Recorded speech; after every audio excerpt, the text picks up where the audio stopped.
1,500 watts na power tools yung cutter ni Predator. Eto, tingnan nyo.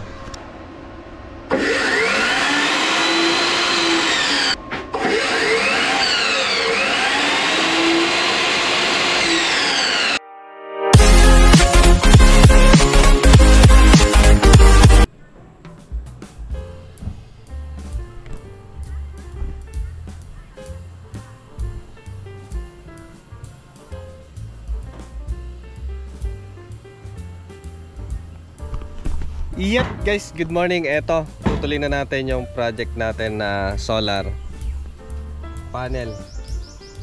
So yan guys, ay yung dati na 200 watts na si Jinko. So ngayon dadagdagan natin, 4 sila. So idadagdag natin para makomplete siya. 1, 2, 3, 4,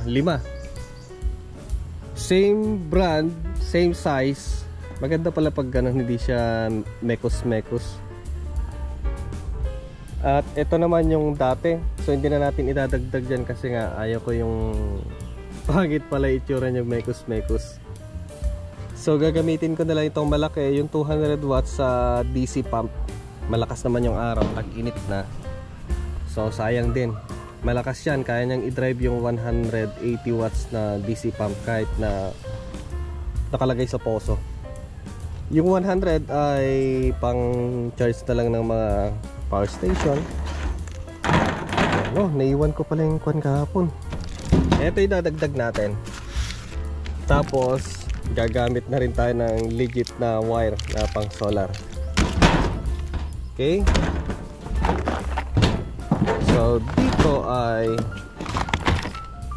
meron tayong 20 mga MC4. Kailangan kasi natin yung ganito for replacement kung may problema yung dati. Cutter, importante to. Then Allen wrench. Okay, so at this time ang magagawa lang siguro natin ay step by step kasi yung full installation ng ating solar panel. So gagawin natin maghapon. Hindi pala madali. Hindi pala madali. Ang hirap pala, ang init. Ganun ginawa ko yan, oh. Mahirap. Hindi pala madali. So yan, gumamit ako ng yung mahabang screw, parang extension. So maganda, hindi siya umaalog. Tapos malaking tulong yung pang-correct sa kanya na tumaas, parang hangin, ventilated siya, hindi masyado mainit. So kahit paano pataas yung efficiency niya pag malamig yung solar panel. Tapos facing siguro mga 1 o'clock south. Yun, oh. 5 to guys na idadagdag natin. Ito lang kasing ano pwede nilang i-deliver dito. Sinusubukan ko yung 400 watts na nila i-deliver dito. Kahit paano, pag may bagyo, pwede nating isa-isayin yung 500 watts. Malaki. Hirap yun yung 2 tao. So ito yung spec nya. Again guys, hindi ko rin dinare-recommend to kasi nga hindi ko rin kilala tong brand na to. Parang may crack. Hindi crack. Kala ko crack. Ayun, oh. Kala ko may crack yung salamin. Hindi pala.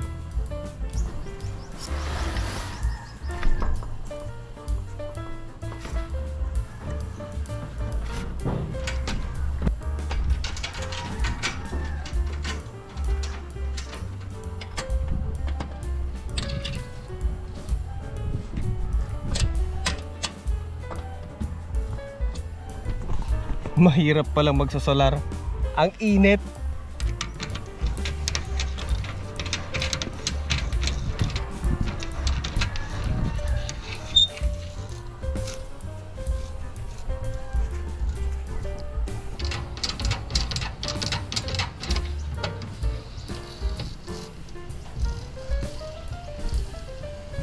Dito ang problema, malaki yung end clamp. So hindi niya maiipit. So ang ginagawa ko na lang, sinasagad ko. Tapos pag higpit ko, itutulak niya pataas. So hindi na siya gagalaw, tingnan nyo. Hindi na natin kailangan ng rubber dito yan. Ididi niyan pataas.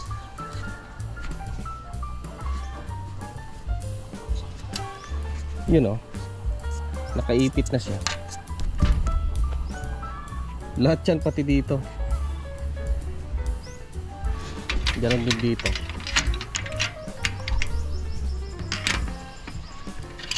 Tutulak niya pataas yan. Yan, nakatulak ko.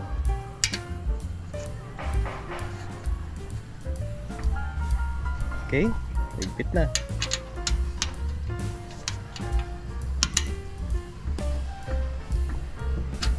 Wala na.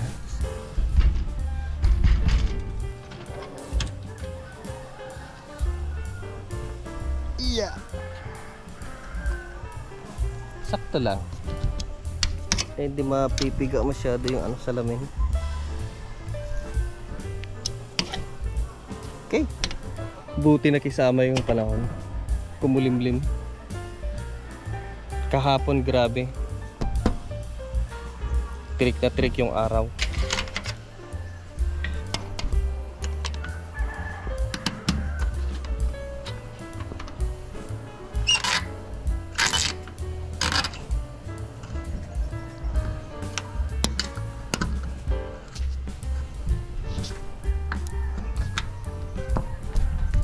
Okay.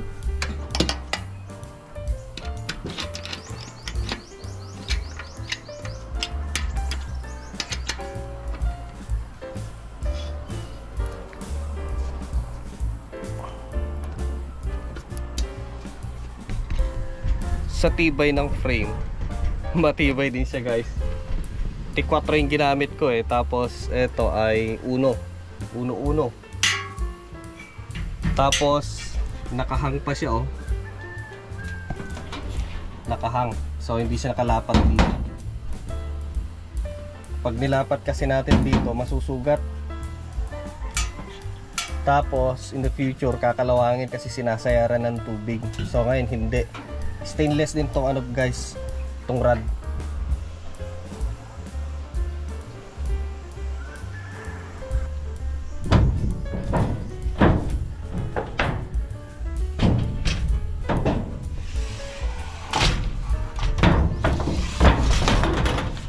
Pala guys, may dalawang klase pala ng railing. Hindi ko alam kung, siguro dalawa kasi nga dalawang klase yung railing ko dito. Yung isang railing pwede sa lahat ng klaseng mid clamp at end clamp. Yung ibang mid clamp kasi mahaba yung kanyang bolt.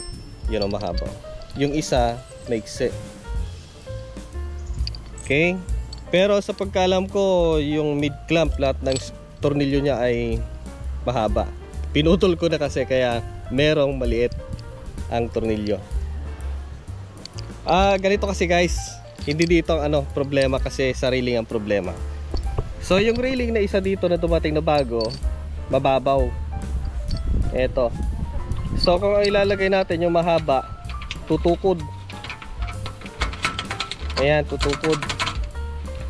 Kaya kung pipili kayo, kasi hindi natin alam kung mayroong mahabang tornilyo na ganito, para sure na lahat ng klaseng mid clamp at tornilyo ay pwede, ganito yung bilhin nyo. Eto, kahit gaano kahit anong klaseng mid clamp na tornilyo, kasya. Kasi nga malalim yung gitna. Parang ano siya, meron siyang V-type yung loob. Yung kanina ay ano eh, flat. So tutukod siya. Dito malalim. Tingnan nyo. Oh, babaw oh. So kapag tumukod yan, di ko na maigpitan. So mas maigi yung ganito yung bilhin nyo na railing. Ito pinutol ko tong isa eh, para kumasya lang. So kapag magkakalas-kalas ako, tatandaan ko na yung ano, pinutulan ko.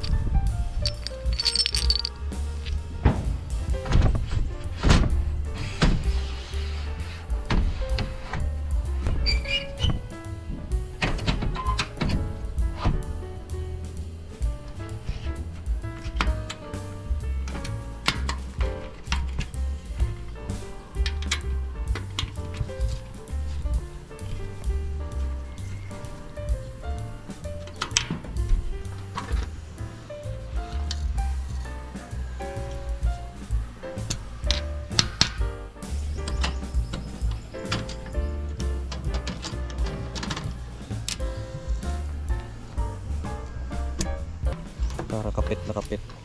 Yung imbis na pag ganun siya, pag ganun. Ayun o, ang ganda ng kapit niya. So maluwag tong ano, railing na to. Maluwang. Maluwang siya dito. Ewan ko kung ibang klase lang siguro yung ano niya. Lock niya. Baka iba lang talaga.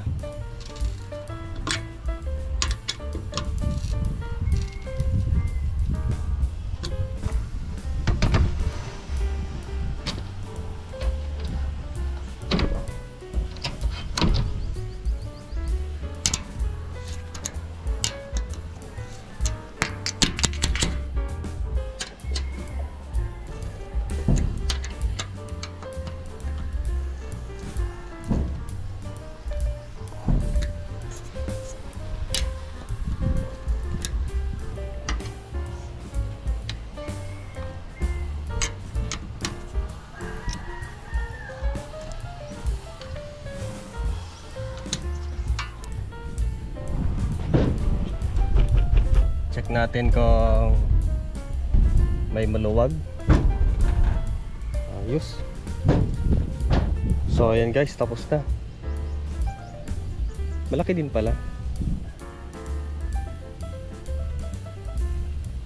Okay, so ngayon ay wiring.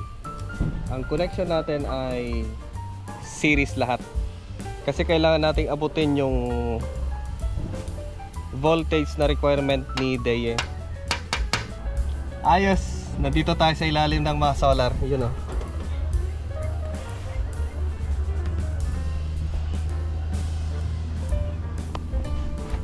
Yo. Sigurado pag tarik yung araw, ang init dito. Yan guys, oh, pansin nyo yung luma at yung bago. Ito yung luma, ito yung bago. So halos wala naman silang pinagbago.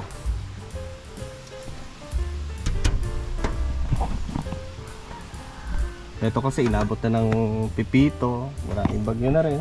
Taas baba. So ngayon hindi ko na siya ibababa. Sa tingin ko kaya nito hanggang category 4 eh. Kung kaya ng bahay ng ano, category 4 o category 5. Eh di isama niya kung gusto niya. So ang wiring natin ay series lahat. Ito yung starting point natin. This is positive. Yan, series. Papunta doon. Then pabalik dito. So di ko alam kung aabot yung nandun, yung wiring niya. Yung 400 watts ay sa gitna yata dito, interlink na eh. Okay, sana aabot yan. Kasi dito yung magja-jump dun sa kabila. Oh, abot yata. Okay, ayos. So start na tayo. Sana umabot siya. Try natin. Okay. Oh, ayos. Umabot. Hindi na tayo magja-jumper. Fit ba to? Parang ayaw nila yung isa't isa. Yung bago at luma. Nagre-resist.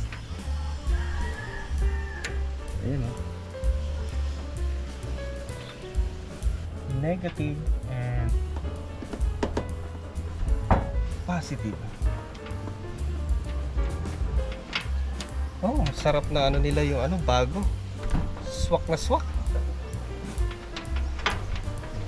So, dati guys, ang gamit kong wire ay THHN na siguro, kung di ako nagkakamali, ay nasa siguro 14. Yes, 14 yata to eh. Ngayon ay gagamit na tayo ng talagang pang solar.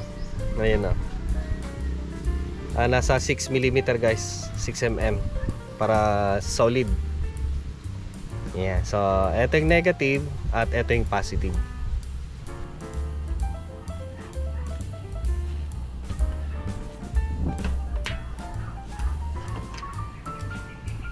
Tapos na nating wiring dito sa baba.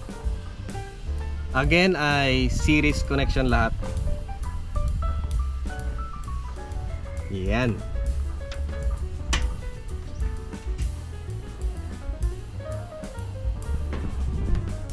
Okay, time to see the truth. Kung malakas yung Siyam na solar panel. So wala lang mekos-mekos. Makakapagpahinga na tayo sa mekos.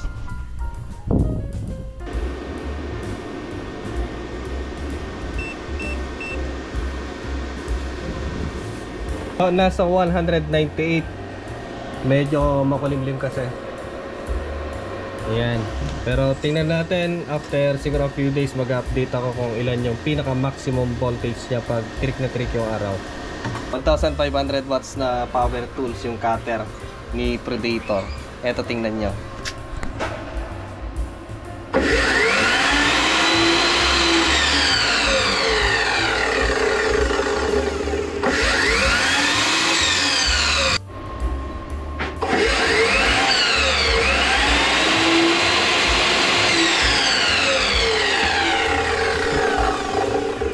Ang mga decarbon brush kasi na power tools, gagana siya sa DC. Ayan, kaya siya umandar. Kahit yung mga grinder, jigsaw, or mga cleaner, basta decarbon brush, gagana siya. Ito. Lagay lang natin pansamantala. Tapos, pag ilalagay natin si Deye, ipa-prioritize natin si Deye dito. Then si POMR, ilalagay pa rin natin kasi backup lang siya. Malamang somewhere dito. So, ang DOC natin ay yan. Nasa 200 kasi medyo lumiwanag ang panahon. So, i-try natin kasi naka-battery ako ngayon. Okay? Boom.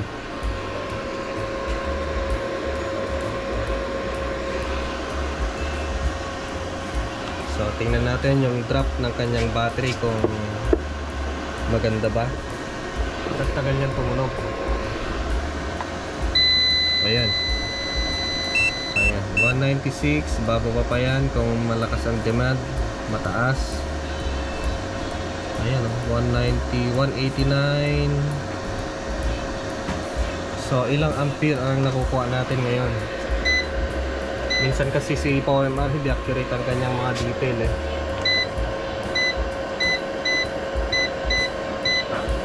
And 192. Tingnan natin kung 192 talaga. O minsan bulaan to eh. 192 is 180 dito.